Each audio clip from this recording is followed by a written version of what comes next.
அஸ்ஸலாமு அலைக்கும் வரஹ்மத்துல்லாஹி வபரகாத்துஹு. ஒரு நிமிஷம் எல்லாரும் கவனமா கேளுங்க. நாம இருக்கக்கூடியது இறைவனுடைய முதல் இறை இல்லம் காபாவுல நாம இருக்கிறோம். சரிங்களா?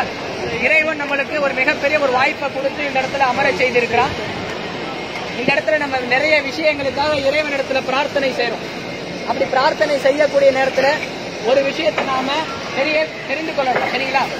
இன்றைக்கு காஷ்மீர்ல புல்வாமா என்று சொல்லக்கூடிய இடத்துல 40 நம் நாட்டுடைய ராணுவ வீரர்கள் ஒரு மிகப்பெரிய ஒரு வெடியுகத்துல கொலை செய்யப்பட்டிருக்காங்க, உயிர் தியாகம் செஞ்சிருக்காங்க. சரியா? இஸ்லாம் மார்க்கம் என்பது அல்லாஹ் திருமறை குர்ஆன்ல தெளிவா சொல்லிட்டான்.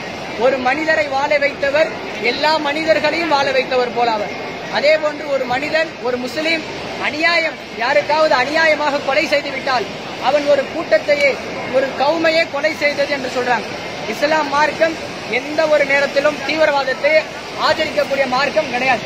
அமைதியையும் சாந்தியையும் போதிக்கக்கூடிய மார்க்கம் தான் இஸ்லாமிய மார்க்கம். அதனால நாம் முஸ்லிம்களாகிய நாம் அல்லாஹுடைய இந்த முதல் இறை இல்லத்துல நம்மளுடைய பிரார்த்தனையில அநியாயமாக அநீதி இழைக்கப்பட்ட நம்மளுடைய நாட்டு ராணுவ வீரர்கள், அநீதி இழைத்தவர் யாராக இருந்தாலும் இறைவனிடத்துல கையேந்துங்க. யா அல்லாஹ், எங்களுடைய மக்கள் அநீதி இழைக்கப்பட்டிருக்கிறார்கள், என்னுடைய நாட்டு மக்கள் அநீதி இழைக்கப்பட்டிருக்கிறார்கள், அவர்களுக்கு யார் அநீதி இழைத்தார்களோ அவர்களுக்கு நீ தக்க பதிலடியை கூடியா அல்லாஹ், அவர்களுக்கு என்ன விதமான தண்டனையை நீ வழங்க நாடுகிறாயோ அதை நீ கூடியா அல்லாஹ்.